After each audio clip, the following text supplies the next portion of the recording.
Hello friends, आज की video में मैं बात करने वाली हूँ आपसे चैप्टर सर्कल की। ठीक है, इसमें हम पढ़ेंगे कि सर्कल क्या है और सर्कल की कुछ प्रॉपर्टीज़ पढ़ेंगे जो भी आपकी 10th के एनसीईआरटी में सर्कल चैप्टर जो है उससे रिलेटेड हम बातों को समझेंगे। ठीक है, तो आप सबका एक बार फिर से स्वागत है मेरे चैनल एजुकेशन विद फन में। वीडियो पसंद आने पे वीडियो को शेयर करना ना भूलें और जो भी लास्ट वीडियोस मैंने बनाई हैं और आपने अपने डाउट्स क्लियर किए हैं, बच्चों ने कमेंट्स भी किया है और क्वेश्चन भी किए हैं, तो उसके लिए बहुत बहुत थैंक यू। और वीडियो को ऐसे ही देखते रहिए और अपने डाउट्स को क्लियर करते रहिए। तो आइए हम देखते हैं कि सर्कल के बारे में आज की वीडियो में हम क्या पढ़ने वाले हैं।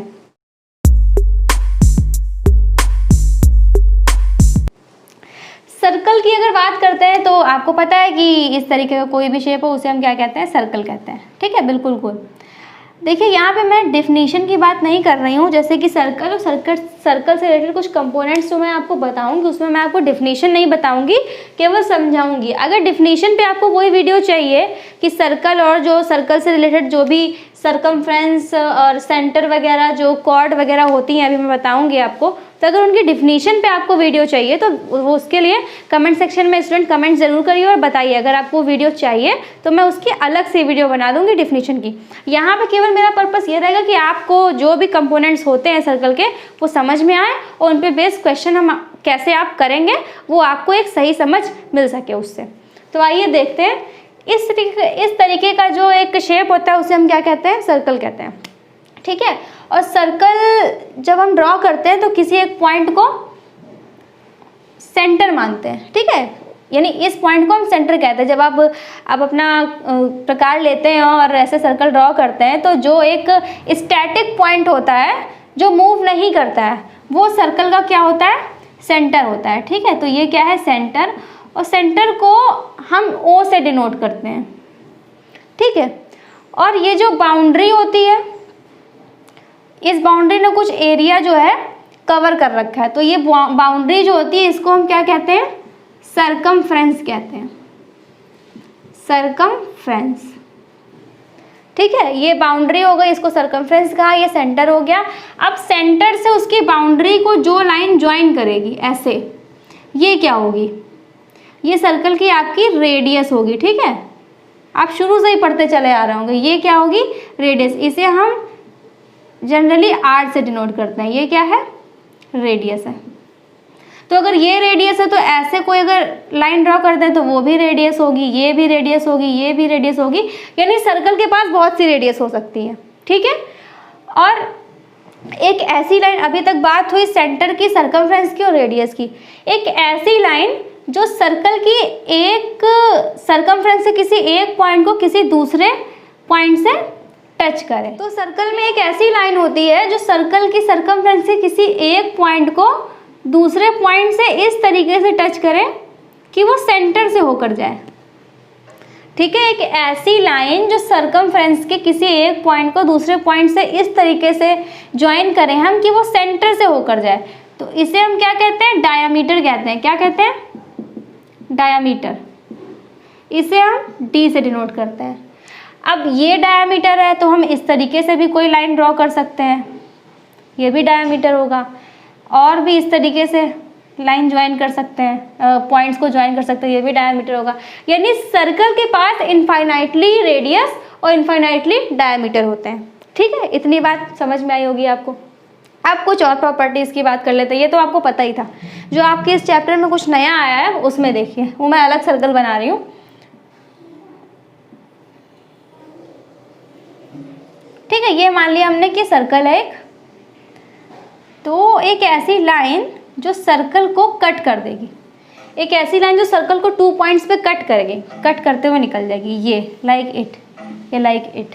ठीक है, तो इसे हम क्या कहते हैं, सेकेंड कहते हैं। क्या कहते हैं, सेकेंड। एक ऐसी लाइन जो सर्कल को 2 पॉइंट्स पे कट कर देगी उसे हम क्या कहेंगे, सेकेंड कहेंगे। सेकेंड, एक ऐसी लाइन जो सर्कल को टच करते हुए निकल जाए। ठीक है, एक ऐसी लाइन जो सर्कल को टच करते हुए निकल जाए, इसको आप इधर भी एक्सटेंड कर सकते हैं। ये क्या होती है, टेंजेंट होती है, टेंजेंट। ठीक है, एक ऐसी लाइन जो सर्कल को टच करती है वो क्या होती है, टेंजेंट होती है। एक चीज़ और, ये सर्कल मैंने ड्रॉ किया, एक ऐसा लाइन सेगमेंट जो सर्कल के सर्कमफ्रेंस की 2 पॉइंट्स को केवल ज्वाइन करता है, लेकिन वो इसकी तरह सेंटर से होकर नहीं जाता है। ये जो डायमीटर था वो सेंटर से होकर जा रहा था, लेकिन ये एक ऐसी लाइन है जो सर्कल की सर्कमफ्रेंस के 2 पॉइंट को ज्वाइन कर रही है, लेकिन ये सर्कमफ्रेंस से होकर नहीं जा रही, तो इसे हम क्या कहेंगे? कॉर्ड कहेंगे। क्या कहेंगे? कॉर्ड कहेंगे। अब अगर हम ऐसे कुछ कर दिया तो ये भी एक कॉर्ड है, ठीक है। इस तरीके से ड्रॉ कर दिया तो ये भी एक कॉर्ड है, ये इन 2 पॉइंट्स को ज्वाइन किया, इसने इन दोनों पॉइंट्स को ज्वाइन किया, ठीक है, तो ये कॉर्ड हो गई। अब अगर ये कॉर्ड है और ये आपका सेंटर है, तो जब हम इस सेंटर से इस कॉर्ड पे एक लाइन ड्रॉ करेंगे तो ये इस पे 90 डिग्री का एंगल बनाती है, ये इस पे परपेंडिकुलर होती है, ठीक है। कॉर्ड पर सर्कल के सेंटर से ड्रॉ की गई लाइन 90 डिग्री का एंगल फॉर्म करती है, ठीक है। अब जब ये 90 डिग्री का एंगल फॉर्म करती है, ना केवल 90 डिग्री का एंगल फॉर्म करती है, इसको 2 इक्वल पार्ट में डिवाइड भी कर देती है, ठीक है। ये कॉर्ड जो है, अगर ये मान लिया कॉर्ड ये 16 की है, मान लिया, ठीक है, मान लिया अगर ये कॉर्ड 16 सेंटीमीटर की है, तो जब ये पॉइंट इस सेंटर से ये लाइन ड्रॉ की जाएगी तो ये 8 हो जाएगी और ये 8 हो जाएगी, यानी इस लाइन ने इस कॉर्ड को 2 इक्वल पार्ट में डिवाइड कर दिया, 8 और 8, ठीक है। तो एक प्रॉपर्टी ये रही। बाकी एक प्रॉपर्टी और देखिए, टेंजेंट की अगर हम बात करें, ये टेंजेंट थी। अगर सर्कल से हम ऐसे रेडियस ड्रॉ करें टेंजेंट पे, ठीक है, ये देखें यहाँ पे ये रेडियस नहीं थी, यहाँ पे ये रेडियस है। अगर सर्कल से हम ये रेडियस ड्रॉ करें टेंजेंट पे तो ये 90 डिग्री का एंगल फॉर्म करती है, ठीक है। तो ये टेंजेंट और रेडियस के बीच का एंगल कितना होता है? 90 डिग्री का होता है। ये सब अलग अलग प्रॉपर्टीज़ है, अभी हम चैप्टर पढ़ेंगे, उसमें देखेंगे कि कैसे क्वेश्चन में ये सब प्रॉपर्टीज़ यूज़ होंगी। एक प्रॉपर्टी और बची हुई है, अगर ये सर्कल है और हम किसी एक्सटीरियर पॉइंट से 2 टेंजेंट ड्रॉ कर दें, ठीक है, कोई एक एक्सटीरियर पॉइंट लीजिए, मान लिया यहाँ पे एक पॉइंट लिया, यहाँ से हम 2 टेंजेंट ड्रॉ कर रहे हैं, एक ये और एक कुछ ये ऐसे, ठीक है। तो प्रॉपर्टी क्या है कि ये और ये इक्वल होंगी, यानी अगर ये P है पॉइंट और ये A जहाँ पे टच कर रहा है, ये B जहाँ पे टच कर रहा है, तो PA की वैल्यू PB के इक्वल रहेगी, ठीक है। यानी किसी एक्सटीरियर पॉइंट से सर्कल को अगर 2 टेंजेंट, सर्कल के अगर 2 टेंजेंट ड्रॉ की जाए तो ईच अदर इक्वल रहती है। तो ये इतनी प्रॉपर्टीज़ थी जो हम अभी इस चैप्टर में पढ़ने वाले हैं। आई थिंक आपको समझ में आई होगी। अब हम देखते हैं कि इस पे बेस्ड क्वेश्चन हमें कैसे मिलते हैं पेपर। सो फ्रेंड्स, हम देख लेते हैं कि इस वीडियो का हमारा फर्स्ट क्वेश्चन क्या है। अभी जो मैंने आपको बताया टेंजेंट क्या होती है, सेकेंड क्या होती है और सर्कमफ्रेंस वगैरह क्लियर किया, तो जो क्वेश्चन है उसमें उन्हीं सब का यूज़ होगा। तो आइए देखते हैं ये क्वेश्चन कैसे सॉल्व होगा। क्वेश्चन में क्या पूछा गया है? From a point Q the length of the tangent to a circle is 24 centimetre. यानी जो सर्कल की टेंजेंट है उसकी जो लेंथ है वो 24 सेंटीमीटर है। अब अगर सर्कल की कोई टेंजेंट है तो वो सर्कल के किसी एक्सटीरियर रीजन से खींची गई होगी, है ना। जैसे कि देखिए, अगर ये मैं सर्कल ड्रॉ करती हूँ तो अगर इसकी टेंजेंट मैं यहाँ पे, मतलब इसकी सर्कमफ्रेंस से किसी भी पॉइंट से टेंजेंट को ड्रॉ कर सकती हूँ, लेकिन हम यहाँ पे इधर हॉरिजॉन्टली लेंगे ताकि आपको क्वेश्चन सॉल्व करने में दिक्कत ना हो। तो ये कह रहे हैं कोई पॉइंट Q है, वहाँ से टेंजेंट ड्रॉ की गई है, तो पॉइंट Q जाहिर सी बात है कि वो सर्कल के बाहर होगा। तो मान लिया ये कोई पॉइंट Q है और इस पॉइंट से सर्कल की टेंजेंट ड्रॉ की गई है, तो इस पॉइंट से सर्कल की टेंजेंट ये ऐसे आएगी, ठीक है। ये सर्कल की टेंजेंट हो गई, ये पॉइंट Q है और ये सर्कल की टेंजेंट है। अब आप चाहें तो आप इसको इधर ऐसे करके एक्सटेंड कर सकते हैं, लेकिन हमें क्या इन्होंने दिया है कि किसी पॉइंट Q से सर्कल की टेंजेंट यानी जहाँ पे वो टच कर रही है उतनी लेंथ क्या दी है, वो 24 दी है, ठीक है। ये लेंथ जो है वो 24 सेंटीमीटर दे रखी है हमें। नेक्स्ट क्या कह रहे हैं, ठीक है, ये 24 सेंटीमीटर लेंथ है। आप इसको आगे ना बढ़ाएं तो ज़्यादा सही है, क्योंकि आगे बढ़ाने का कोई फ़ायदा नहीं है। पॉइंट Q से टेंजेंट का मतलब केवल इतनी दूरी ये दी रखी है, ठीक है। And the distance of Q from the centre is, centre का मतलब सर्कल का सेंटर मान लिया ये है, इस सेंटर से Q की डिस्टेंस क्या है, 25 सेंटीमीटर है। ये आप ज्वाइन कर दीजिए, ठीक है। ये दूरी कितनी है, 25 सेंटीमीटर, ठीक है। तो क्या पूछा है, और ये सेंटर था O, सेंटर को जनरली हम ओ से डिनोट करते हैं। Find the radius of circle, circle की रेडियस बताइए। तो सर्कल की रेडियस क्या होगी, यहाँ से यहाँ, ये कोई मतलब सेंटर से उसके सरकमफ्रेंस पे जो लाइन ज्वाइन करेगी वो रेडियस होगी। तो अगर इस क्वेश्चन की बात करें तो ये, यानी हमें ये बताना है, ये आर, ठीक है, इसे हम क्या कहते हैं, आर कहते हैं। हमें आर बताना है और इसको हम कोई एक नेमिंग कर देते हैं, पी इसकी नेमिंग कर देते हैं। यहाँ पे जो टेंजेंट और सर्कल एक दूसरे को टच कर रहे हैं, लाइन और ये सर्कल एक दूसरे को टच कर रहे हैं, तो उस पॉइंट को मैंने पी नेमिंग कर दी इसकी, ठीक है। अब हम देखते हैं कि हम इस क्वेश्चन को कैसे सॉल्व करेंगे। अभी मैंने बताया आपको कि जो टेंजेंट पर जो रेडियस सर्कल की ड्रॉ होती है वो 90 डिग्री का एंगल बनाती है, ठीक है। सर्कल की टेंजेंट पे अगर कोई रेडियस ड्रॉ होगी तो वो 90 डिग्री का एंगल बनाएगी टेंजेंट के साथ। तो जैसे ही 90 डिग्री का एंगल फॉर्म करेगी तो तुरंत ही हमें ये पता चल जाएगा कि ये जो हमें ट्रायंगल एक दिख रहा है, इनके दिए अनुसार जो हमने अपना फिगर फॉर्म किया, इसमें जो ट्रायंगल बना है कैसा ट्रायंगल है, राइट एंगल ट्रायंगल है। तो सबसे पहले हम यहाँ पे लिखेंगे गिवन, ठीक है, गिवन लिखिए क्योंकि ये आपकी ज्योमेट्री बेस्ड क्वेश्चन है। Given OQ is equals to 25 centimeter and PQ is equals to 24 centimeter. We have to find radius of given circle. Okay, radius of given circle, जो सर्किल है हमें उसकी रेडियस फाइंड करनी है। तो अब हम क्या करेंगे, हम देख रहे हैं यहाँ पे कि ये जो है 90 डिग्री का राइट ट्रायंगल है। तो हेयर, ऐसे लिखिए, here triangle OPQ is a right angle triangle, right angle triangle. Okay, जब ये राइट एंगल ट्रायंगल है तो हम यहाँ पे पाइथागोरस थ्योरम लगाएंगे। सो बाय पाइथागोरस थ्योरम, ओके, हम पाइथागोरस थ्योरम का यहाँ पे यूज करने जा रहे हैं। पाइथागोरस थ्योरम क्या कहती है कि जो स्लैंट लाइन होती है इसका स्क्वायर, यानी OQ का स्क्वायर किसके इक्वल्स होगा, ये बेस का स्क्वायर, क्योंकि 90 डिग्री ट्रायंगल, 90 डिग्री का ये ट्रायंगल है, तो ये आपकी हाइपोटेनस होगी और ये हॉरिजॉन्टल लाइन बेस होगी, यानी PQ का स्क्वायर प्लस ये परपेंडिकुलर जिसको हम रेडियस कह रहे हैं, एक्चुअली वो क्या है, राइट ट्रायंगल के बेस से वो परपेंडिकुलर है, तो प्लस OP का स्क्वायर। ओके, अब आप वैल्यू पुटअप करिए। OQ क्या है हमारा 25 और 25 का स्क्वायर हो जाएगा। PQ क्या है हमारा 24, तो 24 का स्क्वायर हो जाएगा। OP हमारा क्या है R, उसी की वैल्यू निकालनी है, R का स्क्वायर हो जाएगा। ओके, तो 25 की 25 से जब आप मल्टीप्लाई करेंगे, 25 का स्क्वायर निकालेंगे तो क्या आएगा 625, और 24 की 24 से मल्टीप्लाई करेंगे तो आएगा 576 प्लस R स्क्वायर। ठीक है, अब हम इधर आ जाते हैं, हम इसको ट्रांसपोज कर देंगे। 625 माइनस 576 इज इक्वल्स टू क्या हो गया R स्क्वायर। आप इसको माइनस करिए, देखिए कितना आता है।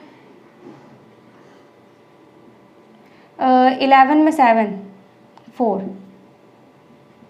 R स्क्वायर, यानी R स्क्वायर इक्वल्स टू 49। ठीक है, R स्क्वायर हम 49 निकाल रहे हैं, तो R इक्वल्स टू √49, और √49 किसका होता है 7 का होता है, यानी 7 सेंटीमीटर इस सर्कल की रेडियस होगी। हमसे यही पूछ रहे थे।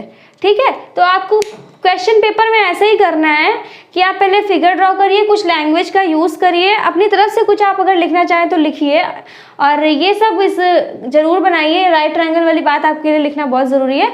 और ये जो क्वेश्चन था केवल और केवल इसमें इसी पे बेस था कि ये जो टेंजेंट होती है वो रेडियस पे परपेंडिकुलर होती है। जैसे अगर हमें ये बात नहीं पता होगी तो हम ये क्वेश्चन सॉल्व नहीं कर पाएंगे। ठीक है, तो ये प्रॉपर्टी अभी मैंने बताई थी, तो इस प्रॉपर्टी को याद रखिए। अभी आगे के क्वेश्चन में इसी प्रॉपर्टी का बार बार यूज़ होगा। तो आइए हम देख लेते हैं कि नेक्स्ट क्वेश्चन क्या है। नेक्स्ट क्वेश्चन में एक फिगर दिया हुआ है, पहले हम इस क्वेश्चन को पढ़ते हैं, देखते हैं इसे कैसे सॉल्व करेंगे। क्या है in figure, if TP and TQ are the two tangent to a circle with centre O, दिख भी रहा है TP और TQ दो टेंजेंट हमें सर्कल में दी हैं और सेंटर क्या है ये O है। So that POQ is equals to 110, जिसमें POQ क्या है 110 है, यानी जो एंगल O है ये पूरा ये कितना है 110 है। इन्होंने क्या किया फाइंड देन PTQ इज, यानी PTQ यानी ये एंगल हमसे पूछा है, PTQ क्या होगा। ठीक है, आइए देखते हैं कैसे सॉल्व करेंगे इसको कि PTQ कैसे फाइंड करें। सॉल्यूशन देखिए क्वेश्चन पर डिपेंड करता है, क्वेश्चन MCQs में आता है या फिर 1 या 2 नंबर में आता है। अगर क्वेश्चन 1 या 2 नंबर में आता है तो थोड़ा 1-2 लाइन आप MCQs में आएगा तो 1 नंबर का ही होगा, बाकी अगर 2 नंबर में क्वेश्चन आता है तो आप थोड़ा 1-2 लाइन इसमें और डाल सकते हैं, ये नहीं कि डायरेक्टली बस कैलकुलेशन कर दिया। ठीक है, तो क्या हमें दिया है given angle POQ is equals to 110, ठीक है सॉरी 110 दिया है। हमें क्या फाइंड करना है, we have to find angle PTQ। देखिए कैसे फाइंड करेंगे, ये PTQO या OPTQ ये हमें क्या दिख रहा है क्वाड्रिलेटरल दिख रहा है। क्वाड्रिलेटरल क्या होता है, क्वाड्रिलेटरल 4 साइड्स का एक क्लोज्ड फिगर होता है। ठीक है, 4 साइड का एक क्लोज्ड फिगर होता है, हमें पता है। अब अगर हमें ये एंगल तो पता ही है, अगर ये एंगल और ये एंगल P और एंगल Q हमें पता चल जाए तो हम क्वाड्रिलेटरल की प्रॉपर्टी लगा के, एंगल वाली प्रॉपर्टी लगा के ये वाला एंगल फाइंड कर सकते हैं। तो हमें इतना पता है कि ये जो OQ है और ये जो OP है ये क्या है रेडियस है, और PT और TQ क्या है टेंजेंट है। तो जो OP जो है वो PT पे 90 डिग्री का एंगल बनाएगी। हमने पढ़ा हुआ है कि जो रेडियस है वो टेंजेंट पे 90 डिग्री का एंगल बनाती है। ऐसे ये भी रेडियस है, ये भी टेंजेंट है, तो ये भी इस पे 90 डिग्री का एंगल बनाएगी। ठीक है, तो हम यहाँ पे क्या लिखेंगे, हम लिखेंगे so angle TPO is equals to angle TQO is equals to 90 degree. आगे हम यहाँ पे वही प्रॉपर्टी लिख देंगे, रेडियस जो आपने प्रॉपर्टी पढ़ी हुई है,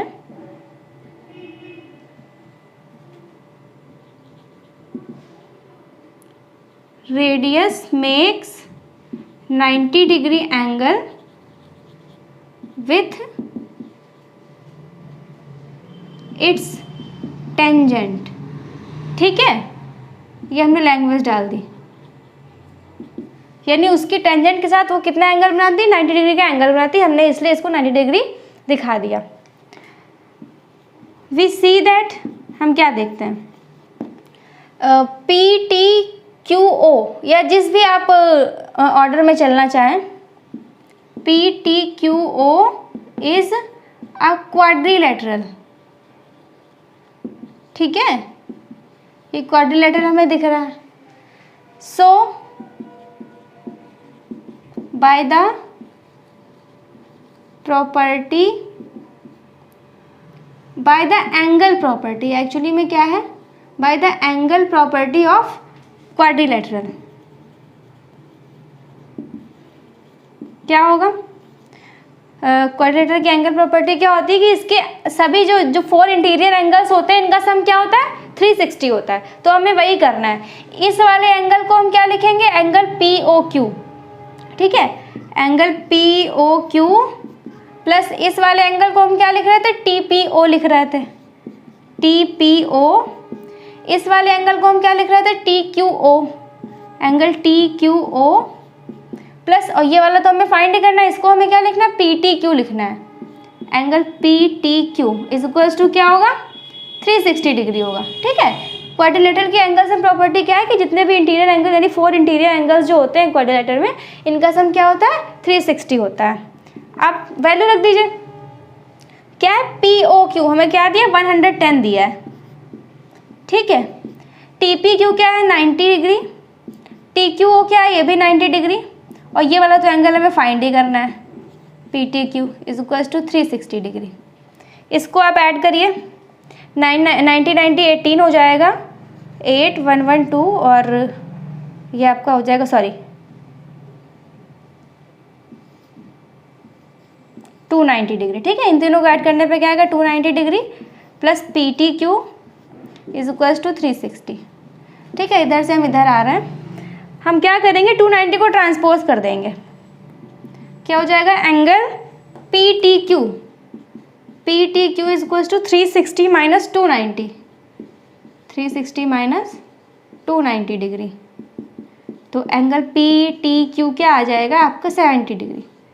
ठीक है, यानी ये एंगल हमने क्या फाइंड कर लिया 70 डिग्री। तो आपने देखा कि इसमें ना केवल टेंजेंट प्रॉपर्टी लगी बल्कि क्वाड्रिलेटरल प्रॉपर्टी भी लगी। तो ये सब जो क्वाड्रिलेटरल प्रॉपर्टी आपने पीछे की क्लासेस में पढ़ रखा होगा कि क्वाड्रिलेटरल के जो ऑल इंटीरियर एंगल्स का सम होता है वो 360 होता है। ठीक है, तो एक तो टेंजेंट वाली प्रॉपर्टी हमने यूज़ की और ये एंगल सम प्रॉपर्टी यूज़ की क्वाड्रिलेटरल की, उससे हमने अपना आंसर फाइंड कर लिया 70 डिग्री। ठीक है, तो अगर 2 या 3 नंबर में क्वेश्चन आता है तो आपको इतना लगा के देना ही पड़ेगा। बाकी अगर MCQs में आता है तो आप तुरंत ही इसको, आपको तरीका तो पता ही है कि कैसे हम फाइंड करते हैं, तो तुरंत आप वहाँ पे निकाल देंगे। लेकिन अगर 2 या 3 नंबर में आता है तो आपको पूरा इस तरीके से करके देना होगा। तो आई थिंक ये क्वेश्चन आपको समझ में आया होगा। तो अब हम चलते हैं अपने नेक्स्ट क्वेश्चन की तरफ।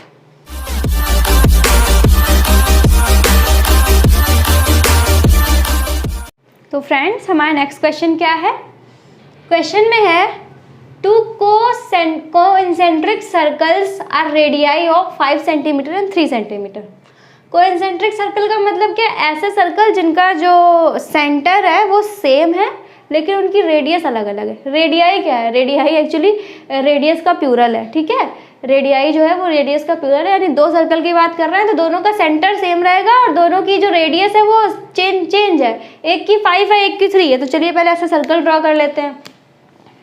अगर ये सेंटर है और ये मैंने इसका ये सर्कल बनाया तो, और एक और बना दिया जिसका सेंटर यही है लेकिन उसकी रेडियस 5 है, तो वो इससे बड़ा होगा। अगर मैं इसको 3 कह रही हूँ तो जिसको 5 कहूँगी उसका सेंटर ये, तो वो फिर थोड़ा बड़ा बनेगा इससे और कुछ इस तरीके से बनेगा।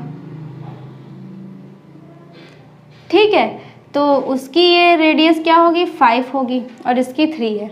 ठीक है, इतनी बात आपको समझ में आ रही होगी। अब करना क्या है, find the length of the chord. हमें कॉर्ड की लेंथ बतानी। कॉर्ड मैं अभी आपको बता चुकी हूँ क्या होती है कॉर्ड। सर्कमफ्रेंस के 2 पॉइंट्स को जो ज्वाइन कर दे वो क्या होती है, कॉर्ड होती है। तो find the chord of the large circle. Large circle की कोई कॉर्ड है। ठीक है, लार्ज सर्कल की कोई कॉर्ड है, circle which touches the smaller circle, और ये जो स्मॉलर सर्कल है उसको वो टच कर रही है। इसकी कॉर्ड है और इसको टच कर रही है, यानी जाहिर सी बात है ऐसा कुछ फिगर होगा। ठीक है, अगर आप थोड़ी देर के लिए एज्यूम करिए कि ये सर्कल नहीं है तो ये जो है इस बड़े वाले सर्कल की कॉर्ड हो जाएगी और इस स्मॉलर सर्कल को ये टच भी कर रही है, तो हमें इसी की डिस्टेंस बतानी है। ठीक है, तो ये तो मैंने रेडियस से दिखा दी थी। अब आप थोड़ा देखें यहाँ पे, अगर इस पॉइंट से मैं इस पॉइंट को ज्वाइन कर दूँ तो ये क्या हो जाएगा, ये 5 सेंटीमीटर ही तो ये ग्रेटर सर्कल है हमारे पास, उसकी ये रेडियस है ना 5। ठीक है, ये जो है यहाँ से लेकर यहाँ तक ये 5 ही तो है, क्योंकि ये ग्रेटर वाला जो सर्कल हमें दिख रहा है इसकी रेडियस है तो 5 होगी, चाहे ये हो। ऐसे हम यहाँ से इसको ऐसे ज्वाइन कर देंगे तो ये भी 5 होगी। ठीक है, क्योंकि ये भी तो रेडियस ही है ग्रेटर वाले सर्कल की। और यहाँ से अगर ये ऐसे ज्वाइन कर दें तो यहाँ से लेकर ये दूरी, ये डिस्टेंस हमारी 3 होगी, क्योंकि ये जो स्मॉलेस्ट सर्कल है हमारे पास ये उसकी रेडियस है। ठीक है, तो ये तो मैंने पहले आपको इसलिए दिखाया क्योंकि मैं ड्रॉ कर रही थी सर्कल, लेकिन जो हमारा क्वेश्चन सॉल्व होगा वो इस पॉइंट को इस तरीके से कुछ ज्वाइन करके और ऐसा कुछ शेप बना के हमारा क्वेश्चन सॉल्व होगा। ठीक है, अब हमें ये डिस्टेंस बतानी है पूरी। मान लिया ये डिस्टेंस x है। ठीक है, इसको आप कोई नाम भी दे दीजिए, ए बी नाम दे दिया मान लिया। ठीक है, तो चलिए फिगर हमारा ड्रॉ हो चुका है। अब हम सॉल्व करते हैं कि कैसे इसको सॉल्व करेंगे। एक बात और, अब देखिए ये जो कॉर्ड है ग्रेटर सर्कल की जो कॉर्ड है तो इसके लिए ये टेंजेंट हो गई। तो जब इसके लिए इस वाले सर्कल के लिए ये टेंजेंट हो गई और ये इसकी रेडियस है तो ये 90 डिग्री का यहाँ पे एंगल बनाएगी, यहाँ पे भी और यहाँ पे भी, क्योंकि किसी सर्कल की जो रेडियस है वो उसकी टेंजेंट से 90 डिग्री का एंगल क्रिएट करती है। ये पूरा फिगर हमारा बन गया है। ठीक है, फिर से एक बार देख लीजिए, दो कोइंसेंट्रिक सर्कल हमने ड्रॉ किए। कोइंसेंट्रिक सर्कल का मतलब दोनों का सेंटर जो रहेगा वो सेम रहेगा। अब एक की रेडियस कम है, एक की ज़्यादा है, तो ऐसा ही कुछ फिगर आएगा, एक सर्कल दूसरे सर्कल के अंदर होगा। ठीक है, फिर एक कॉर्ड ड्रॉ की बड़े वाले सर्कल की, जो स्मॉलेस्ट सर्कल को टच कर रही है, तो कुछ ऐसे आया। फिर हमने इन कॉर्ड के पॉइंट्स को सेंटर से ज्वाइन कर दिया, तो जब सेंटर से हम ज्वाइन करेंगे तो ये ग्रेटर वाले सर्कल की ये रेडियस ही तो रहेगी, तो ये 5 है, और ये जो रहेगा ये स्मॉलेस्ट सर्कल की रेडियस रहेगी, ये 3 है, और यहाँ पे 90 डिग्री रहेगा। अब हम क्वेश्चन सॉल्व करते हैं। हमारा फिगर जो है वो रेडी है। क्या दिया है, आप अपने तरीके से नेमिंग कर लीजिए। नेमिंग मैंने कर ली, A B, let A B is equals to X centimetre. A B को मैंने एक्स सेंटीमीटर लेट कर लिया है बाय फिगर। फिगर से हमें क्या पता चल रहा है, देखिए इसमें आपके फिगर के भी नंबर होते हैं। फिगर से हमें क्या पता चल रहा है कि ट्रायंगल, इसको भी कोई नाम दे दीजिए आप। इसको मैंने नाम दे दिया जो बीच वाला पॉइंट है, इसको सी कह दिया। ये जो पॉइंट है इसको सी कह दिया, और ये ए बी है। बाय फिगर ट्रायंगल ए सी ओ, और ये वाला पॉइंट तो ओ है ही, या ए ओ सी जो भी कह दीजिए, A O C and B O C, triangle B O C are right angle triangle. ठीक है, राइट एंगल्ड ट्रायंगल। ठीक है, हमें दिख रहा है कि राइट एंगल ट्रायंगल है। अब अगर ये राइट एंगल ट्रायंगल क्यों है, ये से मैंने अभी आपको यहाँ पे बताया कि जो ये वाली जो रेडियस है ये टेंजेंट पे 90 डिग्री का एंगल बनाएगी, तो ये दो जो आपके ट्रायंगल बन रहे हैं दोनों राइट एंगल ट्रायंगल है। अब अगर राइट एंगल ट्रायंगल है तो हम इसमें क्या यूज़ करेंगे, पाइथागोरस थ्योरम यूज़ करेंगे। ठीक है, एक एक के लिए, दोनों के लिए अलग अलग, इसके लिए अलग पाइथागोरस थ्योरम, मतलब पाइथागोरस थ्योरम तो सेम ही रहेगी, यानी इस ट्रायंगल में और इस ट्रायंगल में अलग अलग सॉल्व करके दिखाएंगे। एक बात और ध्यान दीजिए कि ये जो आपकी सर्कल मैंने ड्रॉ किया हुआ है, तो नहीं गलत बोल गए, गलत क्या है, तो यहाँ तक आपको बात समझ में आई होगी। अब एक बात यहाँ पे और देख लीजिए कि एक बात यहाँ पे छूट गई है। अगर मैं ये ग्रेटर वाला सर्कल ड्रॉ करूँ, ये ऐसे, ठीक है, समझते चलिए ध्यान से। अगर ये ग्रेटर वाला सर्कल मैं ड्रॉ करूँ, ठीक है, और ये जो कॉर्ड मैंने दिखाई है ये इसको ड्रॉ करूँ, ए और बी, और ये पॉइंट है सर्कल का। अभी मैं स्मॉलेस्ट वाला सर्कल नहीं ड्रॉ कर रही हूँ, आपको कुछ समझाना चाह रही हूँ। और ये जो लाइन है इसको ऐसे ड्रॉ कर दिया, ये यही वाली लाइन है। तो ये हमने पढ़ा है कि अगर कोई सर्कल है उसकी कॉर्ड पर उसके सेंटर से कोई लाइन ड्रॉ की जाती है तो वो उससे परपेंडिकुलर होती है। खैर वो कॉन्सेप्ट तो इसमें टेंजेंट से मिल गया, लेकिन वो उसको 2 इक्वल पार्ट में डिवाइड भी करती है। ये हमने पढ़ रखा है कि अगर कोई सर्कल है उसकी कॉर्ड पर सेंटर से कोई लाइन ड्रॉ की जाए तो वो परपेंडिकुलर होती है और वो उस कॉर्ड को 2 इक्वल पार्ट में डिवाइड करती है। तो उस वाली प्रॉपर्टी से जितना ये AC होगी उतनी ही CB होगी। ठीक है, और राइट ट्रायंगल इतना हो गया। अब हमें क्या करना है, by the property of chord ऐसे लिख दीजिए, by the property of chord of circle, क्या AC is equals to BC, AC is equals to BC is equals to x by 2। ठीक है, अगर ये पूरी अगर हमने x लेट की है तो AC x बाई 2 यानी ये आधी होगी और ये भी उसकी हाफ होगी, x बाई 2 x बाई 2। अब हमारा मटेरियल पूरा रेडी है। अब हमें केवल पाइथागोरस थ्योरम का यूज़ करना है और वैल्यूज़ को पुटअप करना है। हम x की वैल्यू फाइंड कर लेंगे, जैसे ही x की वैल्यू फाइंड कर लेंगे हमारा आंसर आ जाएगा। ठीक है, तो आइए देखते हैं कि पाइथागोरस थ्योरम का हम यूज़ यहाँ पे कैसे करते हैं। सो फ्रेंड्स, हम देखते हैं कि पाइथागोरस थ्योरम कैसे लगाएंगे। बाय पाइथागोरस थ्योरम,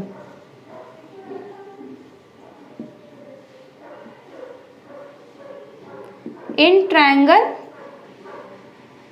AOC, ठीक है, ट्रायंगल AOC में हम पाइथागोरस थ्योरम का यूज़ करने जा रहे हैं, यानी ये ट्रायंगल है, ये 90 डिग्री का एंगल है, यानी ये जो होगा आपका हाइपोटेनस होगा।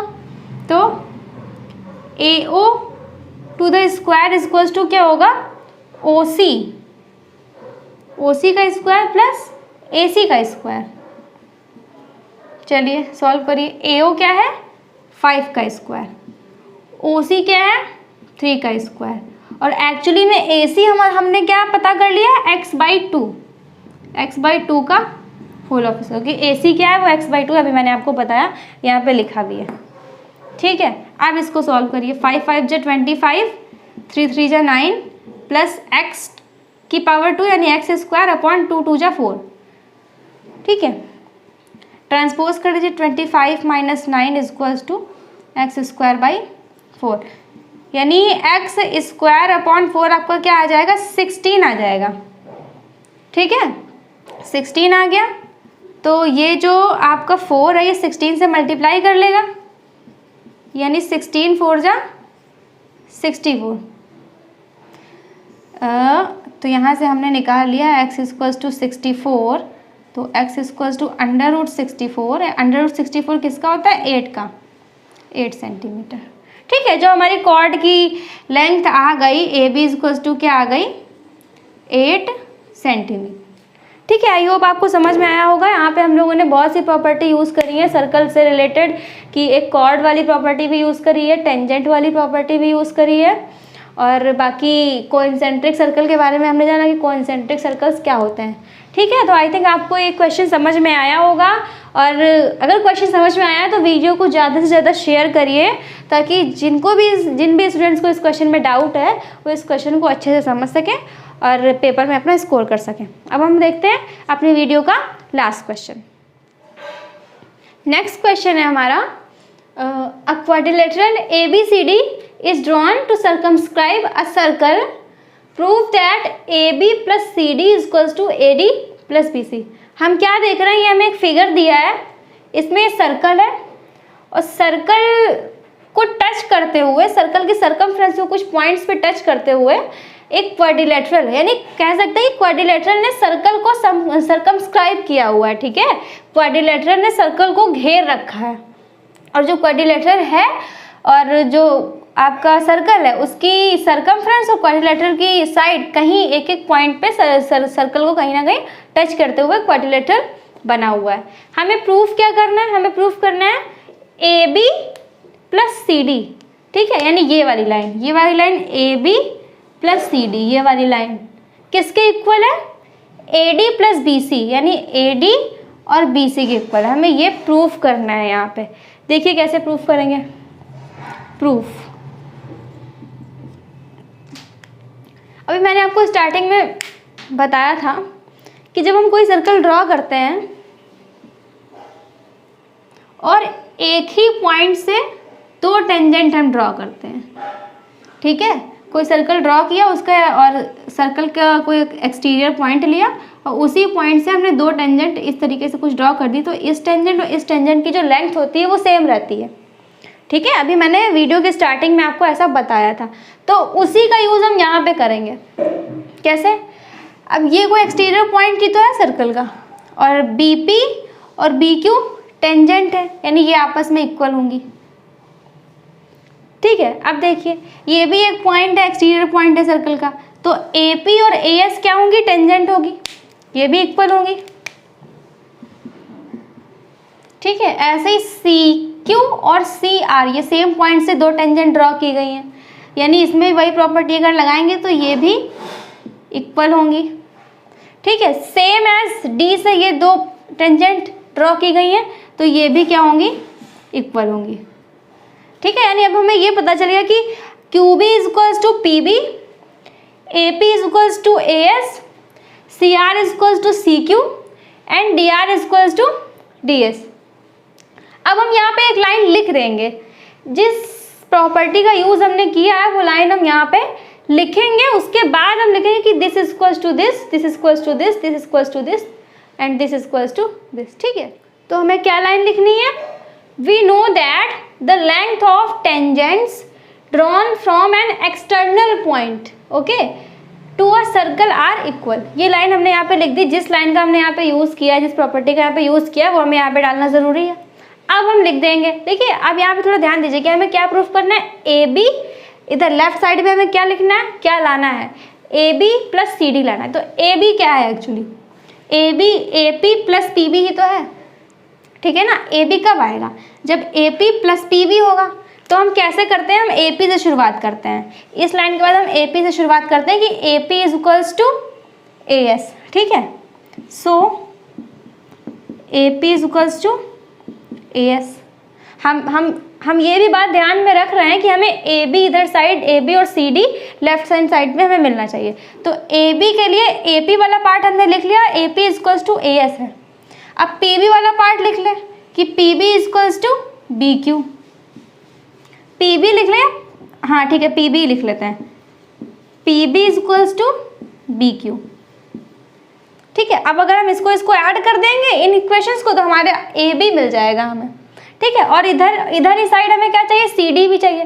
सी डी ये है, तो इसमें भी देख लेते हैं कि C R is equals to C Q, C R is equals to C Q. और सी डी में भी सी आर वाला हो गया, आर डी बचा, यानी R D is equals to D S, R D is equals to D S, ठीक है। चारों हो गए, ये इसके इक्वल, ये इसके इक्वल, ये इसके इक्वल, ये इसके इक्वल। लेकिन थोड़ा सिस्टमैटिक तरीके से जो हमें प्रूफ करना है उसको देखकर हमने इसे लिखा है, ताकि जब हम इन 4 इक्वेशंस को ऐड करें तो हमें दिक्कत ना हो ऐड करने के बाद, ठीक है। ये थर्ड और ये फोर्थ। अब यहाँ पे लिख दे by adding these equation, by adding these equations, ठीक है। इन सभी इक्वेशंस को ऐड करेंगे, यानी लेफ्ट हैंड साइड वाला लेफ्ट हैंड साइड में ऐड होगा और राइट वाला राइट में ऐड होगा। चलिए क्या हो जाएगा, लेफ्ट हैंड साइड में क्या होगा, A P plus P B plus C R plus R D is equals to, actually में क्या होगा, A S plus B Q, A S plus B Q plus C Q plus D S plus D S. अब देखिए ये हमें कैसे term मिलेगा, A P plus P B, यानी A P plus P B क्या है, पूरा ए बी है, इसकी जगह पे हमने ए बी लिख दिया, इस टर्म को हमने ए बी से रिप्लेस कर दिया, plus C R plus R D, C R plus R D, इसकी जगह इसको हम किससे रिप्लेस कर देंगे, क्या है, पूरा सी डी है, तो इसको हमने सी डी से रिप्लेस कर लिया। अब इधर देखिए हमें इधर क्या चाहिए, ए डी और बी सी चाहिए। ए डी क्या है, ए एस और एस डी या डी एस है, तो ए एस और ये डी एस। आप चाहें तो नेक्स्ट लाइन पहले इसको एक पास दिखा दीजिए, फिर ये लिखिए, या फिर ऐसे ही बता दीजिए कि ए एस प्लस डी एस क्या होगा, ए डी होगा, तो हमने ए डी लिख दिया। और B S plus C Q, B Q plus C Q क्या होगा आपका, B Q plus C Q क्या होगा, बी सी होगा, ठीक है। ये क्या हो गया हमारा, बी सी। तो देखा आपने कितना इजीली हमने प्रूफ कर दिया केवल एक प्रॉपर्टी का यूज़ करके। अब ये तो था केवल ये प्रूफ करने वाला क्वेश्चन। कुछ क्वेश्चन आपको ऐसे मिलेंगे जिसमें कुछ एंगल वगैरह हो सकता है दिया हो, तो इस वीडियो में हम उन क्वेश्चंस की बात नहीं कर रहे हैं। लेकिन जब स्टूडेंट इस टाइप के क्वेश्चन को देखते हैं तो वो ये प्रॉपर्टी माइंड में क्लिक नहीं कर पाते हैं कि ऐसी कोई प्रॉपर्टी इसमें लगेगी। तो इस बात को थोड़ा ध्यान रखिए कि अगर एक्सटर्नल पॉइंट से कोई सर्कल है और इस तरह कोई फिगर बना दिया है आपको कंफ्यूज करने के लिए, तो ध्यान रखिए कि एक्सटर्नल पॉइंट से ये जो लाइंस जा रही हैं ये टेंजेंट है एक्चुअली में, और अगर टेंजेंट है ये तो ये दोनों आपस में इक्वल होंगी, ठीक है। तो अब हम मिलते हैं अपनी नेक्स्ट वीडियो में इसी चैप्टर की कुछ आगे की बातों के साथ, कुछ आगे के क्वेश्चंस के साथ। अगर फ्रेंड्स ये वीडियो आपको पसंद आई हो तो इसे लाइक करिए और शेयर करना ना भूलें। अब हम मिलते हैं नेक्स्ट वीडियो में। Thank you friends.